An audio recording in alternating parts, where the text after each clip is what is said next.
to Atlanta Lawyers on the Move.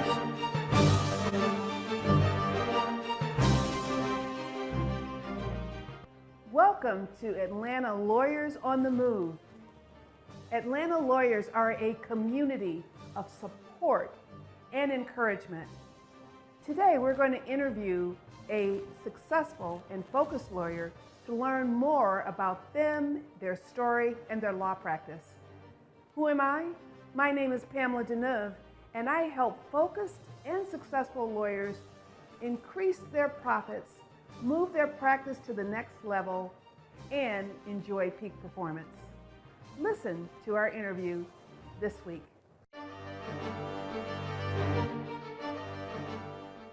Hello, my name is Pamela Deneuve, and welcome to Atlanta Lawyers on the Move.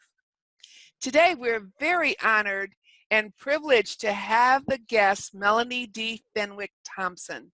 And let me tell you a little bit about Melanie. Melanie D. Fenwick Thompson is a native of Baltimore, Maryland. She attended Bucknell University and received her bachelor's degree in international relations with a minor in dance. She is a member of Alpha Kappa Alpha Sorority Incorporated since 1994. After playing Division I basketball at Bucknell for one season, she was then accepted into the dance program. Melanie worked in corporate America for 2 years and entered the University of Baltimore School of Law in 1996. In 1999, Melanie graduated from law school and accepted a position as an associate lawyer with the law offices of Monica E. Ewing, an entertainment law firm. Melanie is licensed to practice law in the state of Georgia, the Supreme Court of the state of Georgia, the United States District Court, Northern District of Georgia, and the United States Courts of Appeals, 11th District. Melanie is also a member of the Entertainment and Family Law sections of the Georgia State Bar. Melanie represents mothers and fathers in highly contested custody, divorce, child support, modifications of exiting orders, and other domestic-related matters. As a juvenile law practitioner, Melanie focuses on the reunification of families once DHR has removed a child from the home, protecting the rights of parents or legal guardians and children. In 2007, Melanie was appointed by Judge Vincent C. Crawford to facilitate and approve new attorneys for the DeKalb County Juvenile Court appointed list. Melanie has a wealth of legal expertise to offer her clients, but she is also personable in her approach to family and entertainment clients. Melanie participated in local fashion, runway, and hair shows, and she was cast as an extra in the Baltimore-based television series movies Homicide and Hairspray. So she has a little entertainment background as well. During her years as an associate, Melanie continued modeling and dancing in Atlanta. Melanie strives to empower individuals and colleagues through her passion for law and stressing the importance of people first. At Fenwick, Thompson and Associates, you're not just another client, you're like family. Welcome, Melanie. Well, good morning. Thank you. Thank you for having me. Yes, thank you for being our guest. We really appreciate you making time in your busy schedule. Let me ask you the Atlanta Lawyer on the Move questions. And the first question is, when and what made you decide to become a lawyer? When? Sometime after college was when I was working in corporate America, and I knew that that wasn't where I belonged or where my skill sets were best utilized. And why? I just wanted to do something where I could fulfill all of my skills and talents and my passions. So I went to law school to be an entertainment attorney, hoping that I could bridge both the entertainment and creative side of me with the law. So that would be the why and when. But also my parents would not support my creative or my artistic desires to be in the entertainment world in any capacity. They did when I was younger, but as I grew up, they decided that they, wanted me to go to college and not pursue any further the, acting or modeling, and wanted me to have a degree or multiple degrees. And so that's where I felt the support, and it was a great decision. And sometimes you need that parental guidance in order to make sure that you're making good decisions. So that's my parents excellent. also helped. Well, that's excellent. I want to go back a little bit because Okay. I've been very impressed with your the disciplines that you have, from dance and being playing basketball in college. Could you tell us a little bit about that? Well, I started playing basketball when I was probably 7 or 8.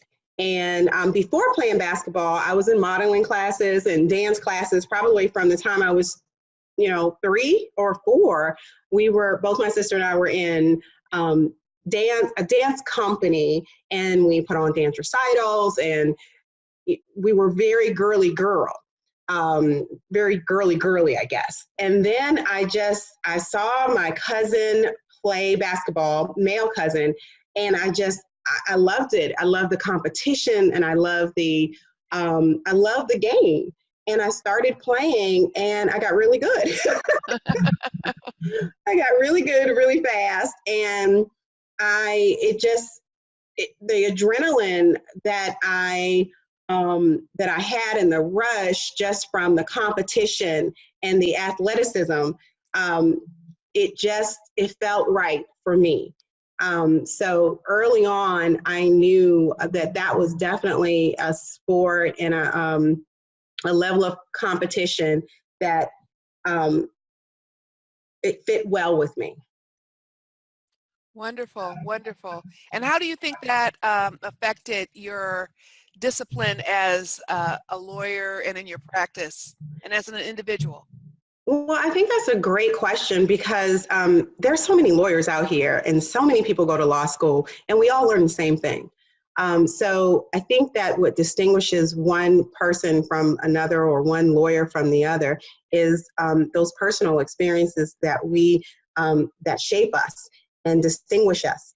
And for me, being from Baltimore, playing basketball, having a creative background somewhat, I'm able to use I pull from all those places when I'm speaking with people, when I'm counseling a client, when I'm litigating. So when I'm litigating, I feel that rush, that same adrenaline rush that I felt when I was doing a play or in a dance recital or on the basketball court, anticipating the next move before opposing counsel does, or just being creative enough to think outside the box. So I think that those were great experiences for me, and have proven to be very valuable in the level of competition that I have when I am litigating. And it certainly distinguishes me, because I think some lawyers, we get stuck in a box. We can't think outside the box when we are assessing a case, or strategizing on how to proceed in a case, or on the spot when we're in front of the judge. And all of those experiences for me, I think, give me that there are no boundaries for me. Yeah. So that's how I live. That's how I am personally. And I tell my clients, there's no separation for me. You get me. You get me. Wonderful, wonderful. That's just so inspiring. So tell us, what made you decide to open your firm? Well, I was working for Monica Ewing, amazing entertainment attorney. She was actually one of the first Black female attorneys who practiced entertainment law in Atlanta.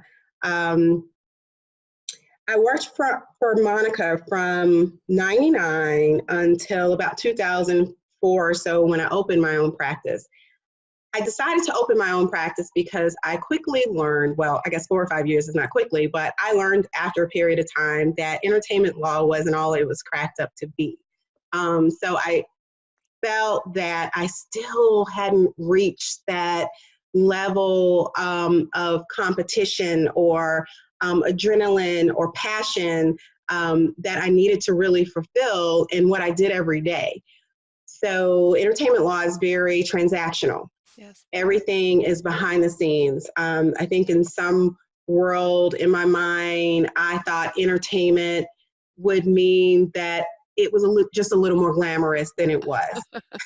And it just, I mean, obviously there's some moments, but for the most part, it is just transactional work, contract review, negotiations, just arguing on the phone back and forth with attorneys in LA and New York. And it's great. It's great to know how to write. It's great to know how to negotiate, but I felt like that was still only tapping into a part of who I am. And so opening my own firm and expanding into litigation, just really, and combining that with the entertainment background, just really, I think, encompassed every thing that I am and want to be, and just gave me that flexibility. That's great. You know, when you were saying that about how it's not as glamorous as you think it might be, I did work for several years for the Directors Guild of America, which was the union for movie directors in LA.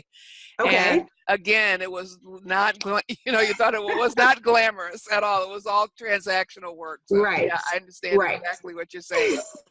And it's a disappointment, but I mean, it makes sense. Yeah. Yeah. So. You're not in front of the camera, so when they say roll them, Right. And I wanted to be in front of the camera, and I was, behind the scenes, not even behind the scenes. I was in the office somewhere off-site. Right. So what do you like about practicing law in the Atlanta metro area? Well, I like that it is a very loving community. It's a very, Atlanta, the reason I came to Atlanta over LA or New York is because I felt like it was right in the middle of the entertainment scene. It wasn't as big as New York or LA, but it's still, and especially at that time, the music industry was really growing and really big around that time. So I felt like it was a nice hybrid of city and country, southern, city and southern, let's say southern. And it was just, it still had all of the nightlife and all of the elements professionally that I was seeking, but still just kind of supportive and southern. And I needed that. I am just that kind of hands-on, touchy-feely person. And I felt like if I went to New York or LA, it's too distant. Those cities aren't as intimate to me. So for me, the legal community in Atlanta offers that. It just offers support. There's so many minority professionals in general, but especially attorneys here in Atlanta, and they really want to see you succeed. They really want to support you. And you feel that as a new attorney, as a law student, coming down to visit and trying to meet people and understand what you're about to get into. And I needed that nourishing. And this was, in my opinion, the best place where I would get all of the things that I wanted. And I still feel that way. Just a very supportive legal community, and we all win. Well, describe for us the obstacles that you had to overcome to become successful. The obstacles I had to overcome. I think some people are natural test takers and natural, some attorneys just, you get it. I had to work hard in college. College was not easy for me. It was extremely hard. I had to study hard. Some of my peers could, sit in class and take a test and they were fine. Not me. I had to sit in class. I had to study. I had to study more. I had to take, pre-test. I really had to work hard. And that was an obstacle for me actually in high school and in college.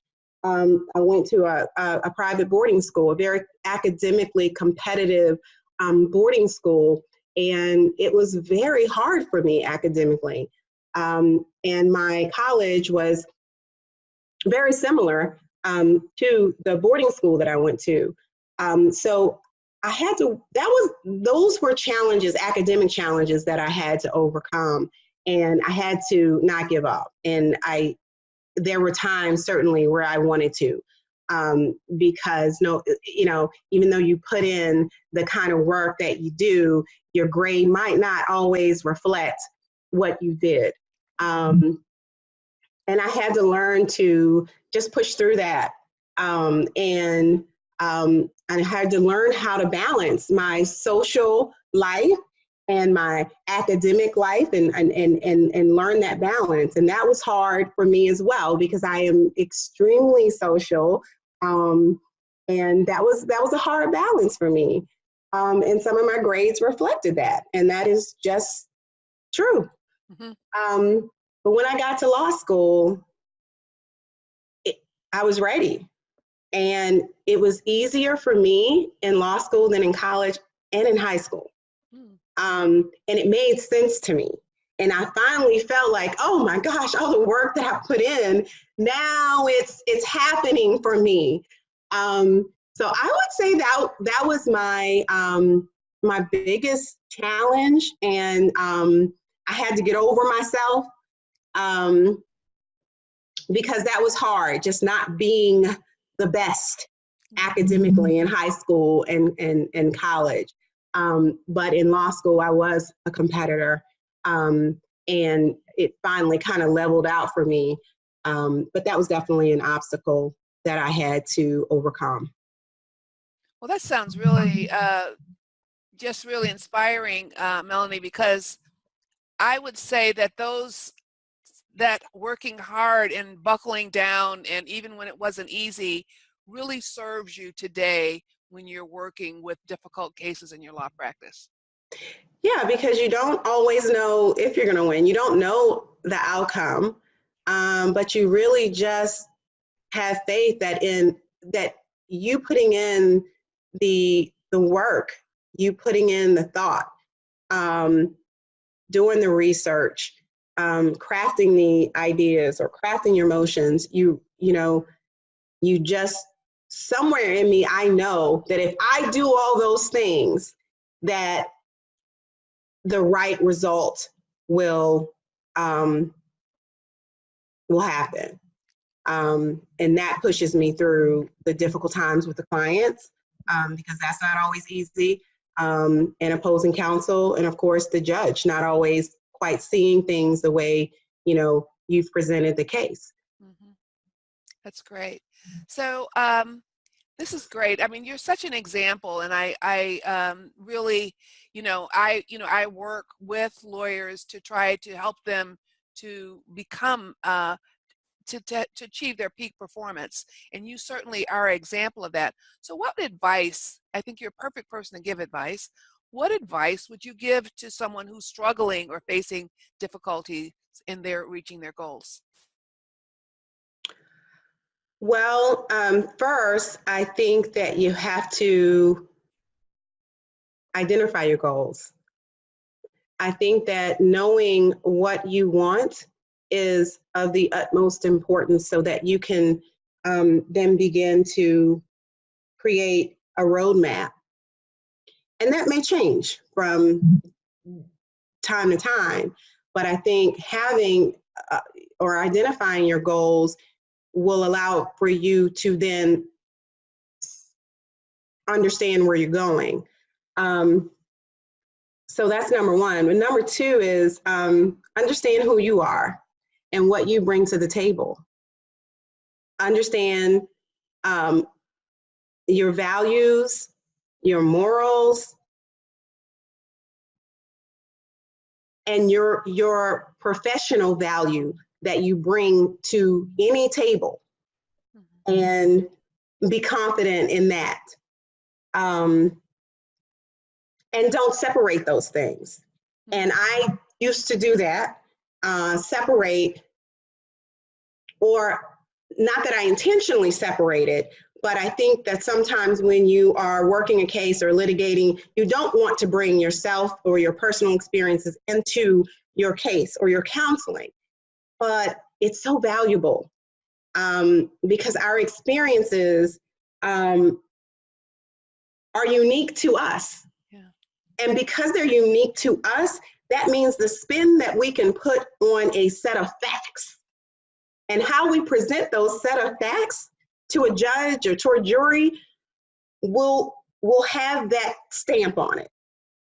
And once it has that stamp on it, then the jurors or the judge, they see it the way you delivered it. Yeah. So don't separate who you are from what you do, because that's what makes your firm different from another firm, or your you as an attorney different from the next attorney. Embrace it and put that stamp on it. And I think that if you do those things, and once you figure out how to do those things, then you will reach your goals. And of course, just believing that you can. I believe that I can do whatever I put my mind to, because my mother kept telling me that as a young girl. So I just eventually believed it. So if I set a goal and if I say I want to do something, then it's done. So I position myself. I make sure I put people around me that can support me in achieving those goals, whether it's a mentor or a business coach. I make sure that, you know, I'm constantly making the necessary adjustments and decisions to better position myself. That's great. So as a peak performer, Melanie, what legacy would you like to leave? What legacy would I like to leave? Although you're young, but you know. That's a hard question.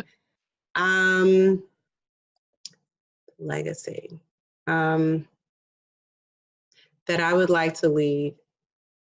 I would just like to leave a legacy of loving what you do, Mm-hmm. and believing in who you are and the value that you bring to whatever profession Mm-hmm. that you choose. Mm-hmm. And knowing that it's in you. And you helped me also learn that, or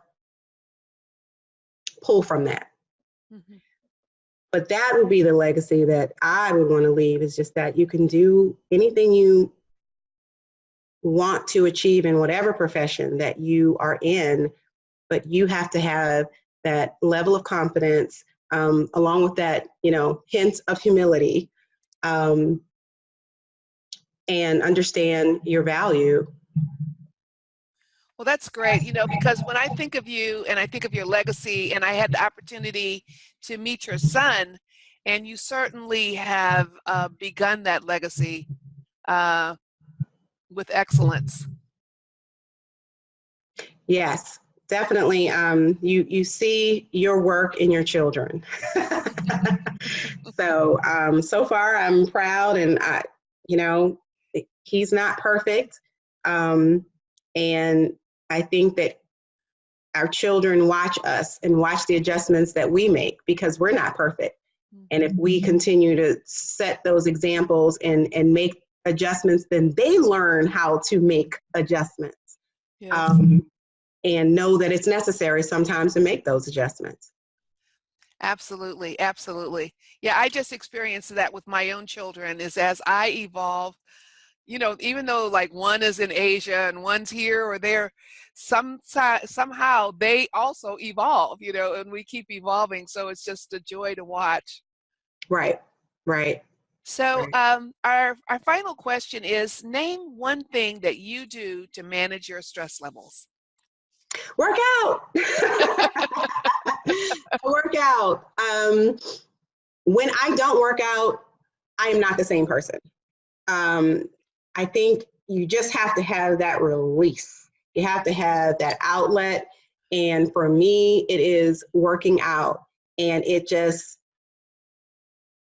allows for me to put that stress or that anger or frustration or confusion into lifting or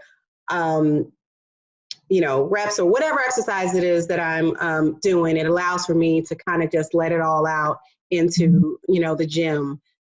So that is one way. Another way is just outdoor time. Outdoor time is a huge stress relief. I am one with nature. All my friends know that I just like to sit outside. I have a beautiful patio, and it's just so relaxing, and I stop. Mm-hmm. So nature and being outdoors it makes me stop in my tracks and makes me remember all the things that are important, and it's normally nothing about what I worry about. Great.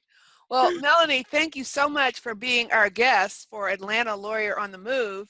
My And pleasure.